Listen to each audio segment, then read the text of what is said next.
Bienvenidos a este seminario sobre el mensaje de 1888 en español. En los últimos años ha habido un especial interés entre los adventistas del séptimo día alrededor del mundo por redescubrir y compartir la luz de este precioso mensaje. 1844 es una fecha memorable para el movimiento adventista, pues Cristo inició su obra de juicio y de expiación en el lugar santísimo del santuario celestial. 1888 también es un punto de inflexión en la historia de nuestra iglesia, pues Dios tenía el deseo de concluir, de concretar la obra en el lugar santísimo. Sin embargo, hoy en día, la mayoría de los adventistas del séptimo día desconocen el mensaje que se predicó y la historia, el contexto de lo que sucedió. Para otros es un misterio. Sin embargo, para otros, el mensaje que Dios envió en la Conferencia General de 1888, que fue celebrada en Minneapolis, Minnesota, son las mejores buenas noticias que alguna vez hayamos escuchado. Pero el fracaso por comprender y aceptar este mensaje ha detenido grandemente el progreso de la iglesia y ha postergado el triunfo del Evangelio eterno. Las deserciones, el fanatismo, las apostasías, las interpretaciones proféticas contrapuestas, la mundanalidad y el espíritu tibio de la Odisea, todo esto ha plagado nuestra iglesia, y todo en relación con decisiones que se tomaron en 1888. El enemigo de nuestras almas se ha especializado en confundir, en tergiversar, en ocultar, en perseguir este mensaje, pues sabe que el verdadero evangelio es poder de Dios para salvación. Y lo que este mundo, maldito por el pecado, necesita es el verdadero evangelio.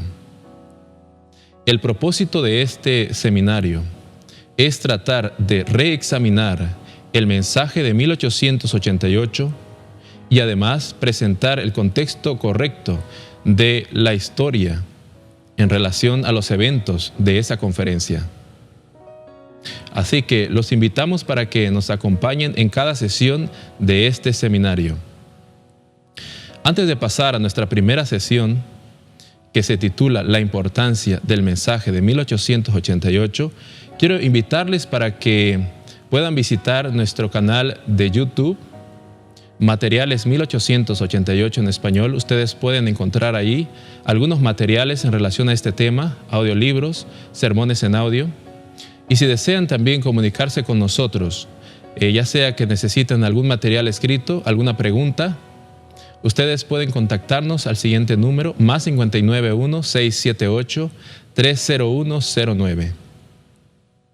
Nuestra primera sesión se titula La importancia del mensaje de 1888. Y quiero iniciarla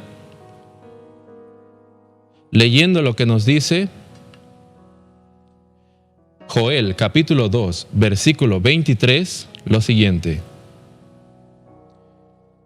Vosotros también, hijos de Sión, alegraos y gozaos en Jehová, vuestro Dios, porque os ha dado la primera lluvia a su tiempo, y hará descender sobre vosotros lluvia temprana y tardía como al principio.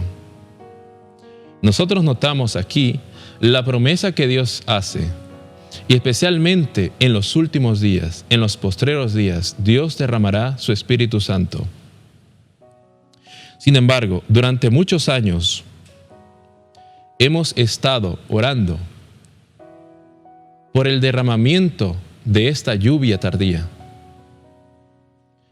Y estamos orando y clamando, y decimos, ¿qué es lo que ha fallado? ¿Por qué Dios no ha cumplido su promesa? Para poder entender esto mejor, volvamos a la experiencia de los judíos. Los judíos hacen las mismas preguntas. ¿Qué es lo que ha fallado? ¿Por qué Dios no ha cumplido la promesa de enviar al Mesías? Y claman y se lamentan en el muro de los lamentos. Nosotros como cristianos quizá podríamos acercarnos y decirle, basta de lamentar. Dios ha cumplido su promesa. Dios no ha fallado. Dios envió al Mesías en Cristo, el cual sus padres mataron. Esta experiencia de los judíos es similar a nuestra experiencia como movimiento adventista. Hacemos las mismas preguntas. Por más de 130 años hemos rogado a Dios. Pero ¿qué es lo que ha fallado? Dios no ha fallado. Dios cumplió. Dios envió la lluvia tardía o los primeros aguaceros de la lluvia tardía del poder de su Espíritu. ¿Cuándo fue? En la conferencia general de los adventistas del séptimo día, que fue celebrada en Minneapolis, Minnesota. Dios envió allí un mensaje especial. Y quiero leer lo que nos dice Deuteronomio capítulo 32, versículo 1 y 2. Dice, escuchad cielos y hablaré, y oiga la tierra los dichos de mi boca. Goteará como la lluvia mi enseñanza, destilará como el rocío mi razonamiento, como la llovizna sobre la grama y las gotas sobre la hierba. Aquí nos está diciendo que la lluvia es comparada a enseñanza, a doctrina en otras versiones, a razonamiento de Dios, fundamento bíblico. La lluvia tardía, el problema está en que la hemos esperado equivocadamente. Pensamos que es un poder extraño, un poder nebuloso, que nos va a impulsar a salir a las calles a predicar, o sanar enfermos, o resucitar a los muertos. Pero aquí nos está diciendo que la lluvia tardía, que la lluvia es comparada con verdad bíblica. Ahora, ¿qué tiene que ver esto con 1888? Quiero leer a continuación una declaración de Elena G. de White, muy conocida, pero al mismo tiempo muy ignorada. Testimonios para los ministros, página 91, nos dice lo siguiente. En su gran misericordia, el Señor envió un preciosísimo mensaje a su pueblo por medio de los pastores Waggoner y Jones. Este mensaje tenía que presentar en forma más destacada ante el mundo al sublime Salvador, el sacrificio por los pecados del mundo entero. Presentaba la justificación por la fe en el garante.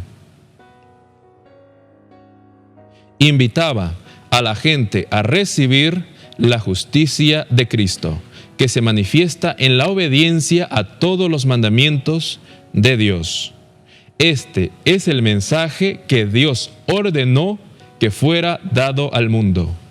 Es el mensaje del tercer ángel que ha de ser proclamado en alta voz, y notemos esta expresión, y acompañado por el abundante derramamiento de su Espíritu.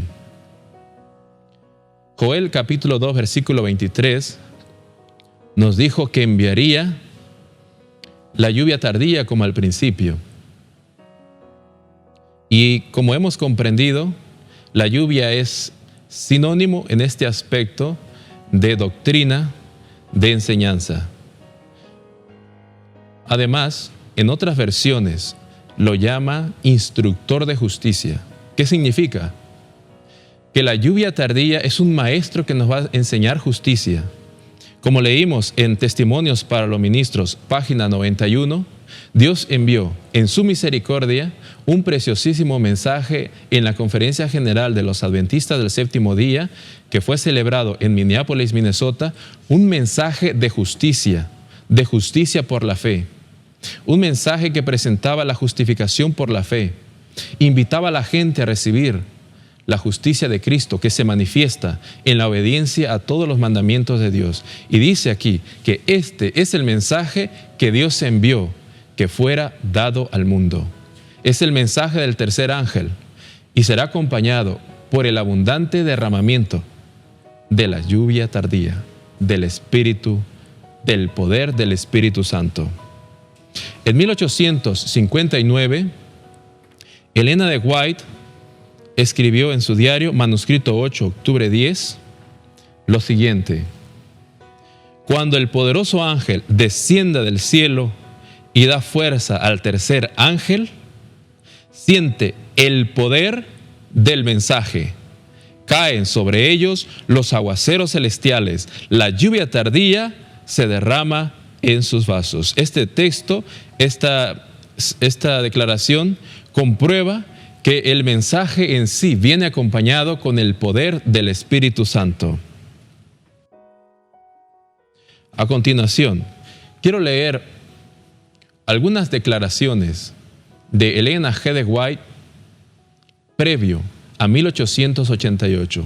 Y vamos a notar aquí que Dios ya estaba enviando mensajes acerca de amonestar al pueblo para prepararse para un evento especial.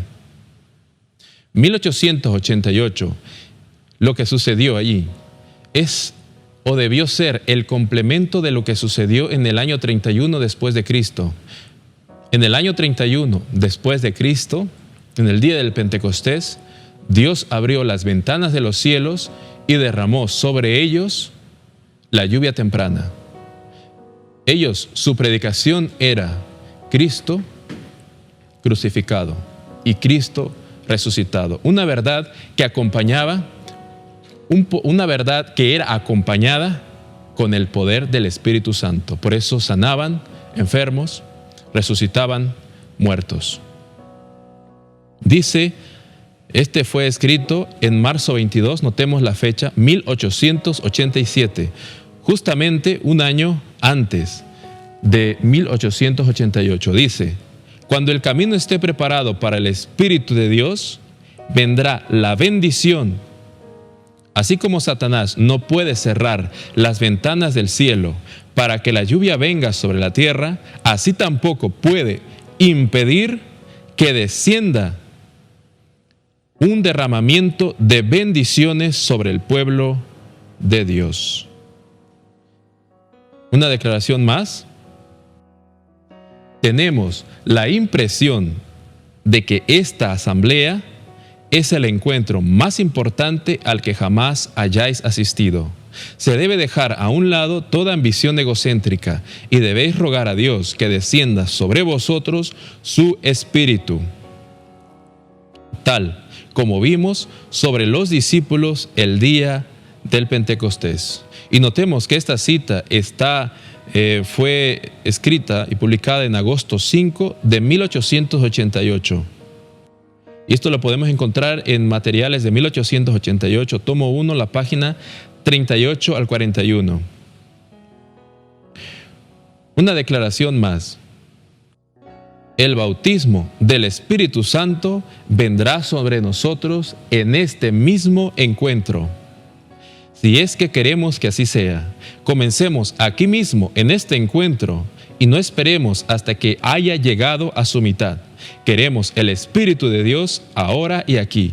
Lo necesitamos y queremos que se revele en nuestros caracteres.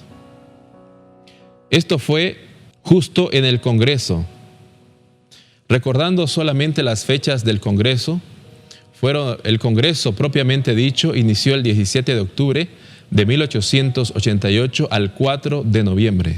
Sin embargo, se celebró una asamblea ministerial del 10 de octubre hasta el 17 de octubre. En esa asamblea ella está haciendo esta declaración.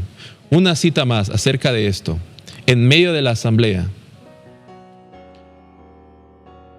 dice, lo encontramos en materiales de 1888, página 162. ¿En qué situación hemos de estar en el tiempo de la lluvia tardía? Vemos aquí que hay un reconocimiento de que estamos en el tiempo de la lluvia tardía. Una cita más que quiero leer y esta fue registrada en el Boletín 16 de la Conferencia General de 1893 por el pastor George Burt Starr, que posteriormente sería compañero de Elena G. de White en Australia por 10 años. Él estaba presente en esta reunión y en 1893 estaba presente también en esa conferencia, y quedó registrado lo siguiente: la hermana White afirma que desde el encuentro de Minneapolis hemos estado en el tiempo de la lluvia tardía. Una declaración más del pastor George Burt Starr dice: fue un privilegio asistir a la asamblea de la Asociación General en Minneapolis. Allí se enfatizó el tema de la justicia por la fe como nunca antes se había hecho entre los pastores de la Iglesia Adventista. La hermana White estaba presente y ejerció diariamente su influencia con palabras decididas de apoyo a la presentación de este tema. Declaró que eso marcó el comienzo de la lluvia tardía y el fuerte pregón de los mensajes de los 3 ángeles. Como vemos aquí, hay otros testimonios, otros pastores tienen testimonios, pero George Burt Starr está diciendo: fue un privilegio presentarse, estar presente en esa asamblea. Además, dice que Elena G. de White declaró que estamos en el tiempo de la lluvia tardía. Esa asamblea marcó el inicio de la lluvia tardía con el mensaje de justicia. Ahora, en una presentación más adelante, nos detendremos en lo que sucedió en el Congreso. Sin embargo, quiero avanzar lo que sucedió después del Congreso en relación con la lluvia tardía. Y quiero leer la siguiente declaración en Materiales de 1888, en la página 545. Realmente, Elena G. de White, Alonzo Jones y el pastor Elliot Wagoner, con otros pastores, se propusieron realizar algunos campestres donde se predicaría la justicia de Cristo, entre otros temas. En Mensajes Selectos, tomo 3, página 181, leemos: hemos viajado por todos los diferentes lugares de reuniones para que yo pudiera acompañar y estar junto con los mensajeros de Dios, que yo sabía que eran sus mensajeros y que sabía que tenían un mensaje para su pueblo. Di mi mensaje con ellos en armonía con el mismo mensaje que ellos presentaban. ¿Qué fue lo que vimos? Vimos un poder que acompañaba el mensaje. Una declaración más. He viajado de lugar en lugar, asistiendo a reuniones donde el mensaje de la justicia de Cristo era predicado. Consideré un privilegio estar al lado de mis hermanos y dar mi testimonio junto con el mensaje, y comprobé que el poder de Dios acompañaba al mensaje allá donde era predicado. Una declaración más. Materiales de 1888, página 545. Suponed que elimináis el testimonio que se ha dado durante estos 2 últimos años, proclamando la justicia de Cristo. ¿A quién podría señalar como fuente de luz especial para este pueblo? Este mensaje, tal y como se ha presentado, debería llegar a toda iglesia que afirma creer en la verdad y elevar así a nuestro pueblo a una más elevada posición. Nosotros creemos que entendemos la verdad, pero ¿realmente estamos recibiendo la verdad? ¿Realmente estamos creyendo tal como Dios nos presenta el mensaje de la justificación por la fe, tal como fue enseñado en 1888?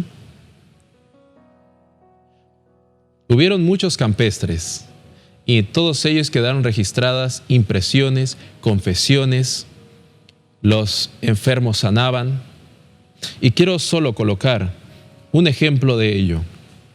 Y este fue registrado por L.A. Smith, que era hijo de Urias Smith, renombrado pastor adventista, en la Review Herald, septiembre 1 de 1891. Esta fue celebrada en Ohio, Estados Unidos. Dice lo siguiente: Este encuentro de Mount Vernon en Ohio fue en ciertos aspectos el más remarcable al que tuvimos el privilegio de asistir. Desde el principio hasta el fin, el Espíritu de Dios estuvo maravillosamente presente. Vemos aquí que el Espíritu de Dios estuvo maravillosamente presente y la palabra hablada dio testimonio de ello. El derramamiento, veamos las expresiones, el derramamiento de bendiciones espirituales y la sanación de los enfermos. Sigue diciendo, el gran tema y el tema central del encuentro fue la justicia por la fe. A medida que se iba sacando de la despensa de la palabra de Dios las maravillosas verdades relativas a este asunto y se las ponía de relieve en su belleza ante los asistentes al encuentro campestre, se presentaban los encantos incomparables de Cristo. Se tuvo una vislumbre de las bendiciones que eran suyas mediante la justicia de Cristo. ¿Qué bendiciones? Sanamientos son resultados de recibir la justicia de Cristo. Nunca antes hemos visto un campamento tan pregnado de sentimiento de alabanzas a Dios. Y concluye esto. Ese campamento fue celebrado cerca de un hospital, de un sanatorio. Y obviamente en un sanatorio hay gente enferma. Pero veamos el testimonio de L.A. Smith. Lo siguiente. Cuando se estaba presentando estos temas, 30 personas experimentaron la sanación del toque divino en respuesta a las oraciones de fe. Y una vez más, fue literalmente cierto que los ciegos ven, los cojos andan, los sordos oyen. L.A. Smith, Rivion Jera, septiembre 1, 1891. ¿Qué pasó con el mensaje después? El mensaje fue resistido. Leamos la siguiente declaración. Mensajes selectos, tomo 1, página 276. Son palabras tristes, pero es una realidad. Fue resistida la luz que ha de alumbrar a toda la tierra con su gloria, y en gran medida ha sido mantenida lejos del mundo por el proceder de nuestros propios hermanos. La falta de voluntad para renunciar a opiniones preconcebidas y aceptar esta verdad fue la principal base de la oposición manifestada en Minneapolis contra el mensaje del Señor expuesto por los hermanos E.J. Waggoner y Alonzo Trevior Jones. Suscitando esa oposición. Y qué triste las siguientes palabras. Satanás tuvo éxito en impedir que fluyera hacia nuestros hermanos en gran medida el poder especial del Espíritu Santo que Dios anhelaba impartirles. El enemigo les impidió que obtuvieran esa eficiencia que pudiera haber sido suya para llevar la verdad al mundo. Tal, y notemos aquí la comparación y el complemento, tal como los apóstoles la proclamaron después del día del Pentecostés. Qué triste situación. Al ser rechazado este mensaje de justicia, todas las bendiciones que este mensaje trae consigo también fueron retirados. Y la cita que voy a leer a continuación es aún más triste. Esto lo encontramos en Mensajes Selectos, tomo 1, página 95. Fue escrito precisamente 10 años después. Dice, si el propósito de Dios hubiese sido llevado a cabo por su pueblo, dando el mensaje de misericordia al mundo, la justificación por la fe presentada en Minneapolis 1888, Cristo habría venido a la tierra y los santos ya habrían recibido la bienvenida en la ciudad de Dios. Qué triste realidad. Si este mensaje hubiese sido predicado, ya no habría necesidad de terribles guerras mundiales, calamidades por doquier, enfermedades, epidemias, incendios, toda clase de desastres naturales, inmoralidades. Dios deseaba concluir su obra un poco después de 1888. Pero tristemente Satanás tuvo éxito en impedir que esa hora fuese realizada y fluyera hacia nuestros hermanos todas las bendiciones del poder del Espíritu Santo. Así que, en nuestra siguiente sesión vamos a estudiar, nos vamos a detener un poco en cómo fue rechazado este mensaje en Minneapolis en aquella conferencia.